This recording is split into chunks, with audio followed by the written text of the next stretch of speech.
Lent కాలంలో కథోలికులందరూ కొన్ని విషయాలను తప్పకుండా అనుసరించాలని, చేయాలని చర్చి మనలను గట్టిగా కోరుతూ ఉంది. కనుక ఈ అంశాలను లెంట్ కాలంలో తూచా తప్పకుండా పాటించడానికి ప్రయత్నం చేద్దాము. తద్వారా దేవుని దీవెనలను పొందుదాము.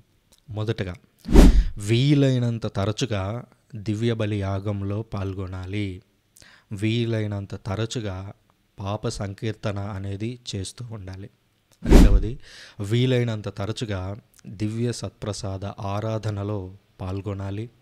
మూడవది, ప్రతిరోజు తప్పకుండా ఎంతో కొంత సమయాన్ని బైబిల్ చదవడంలో వెచ్చించాలి. నాలుగవది, తప్పకుండా శిలువ మార్గం ప్రార్థనలో పాల్గొని తీరాలి. ఐదవది, జపమాల ద్వారా దేవుని యొక్క కరుణను అర్థిస్తూ ఉండాలి.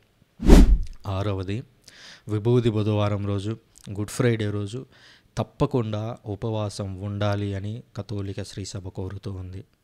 ఏడవది, వీలైతే ప్రతి శుక్రవారం ఉపవాసం ఉండాలి మరియు లెంట్లోని అన్ని శుక్రవారాల్లో మాంసం అనేదాన్ని మానేయాలి.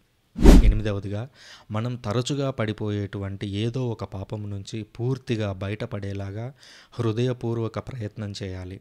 ఉదాహరణకు సిగరెట్, మందు, అబద్ధాలు చెప్పడం, చాడీలు చెప్పడం, ఎదుటివారి నాశనాన్ని కోరుకోవడం, కుళ్ళుకోవడం, రకరకాల పాపాలు, ఏదో ఒక దాని నుంచి పూర్తిగా బయటపడాలి. తొమ్మిదవది, పేదలకు, వృద్ధులకు, అనాథలకు ఏదో ఒక రూపంలో ఎంతో కొంత ఖచ్చితంగా సాయం అందించాలి.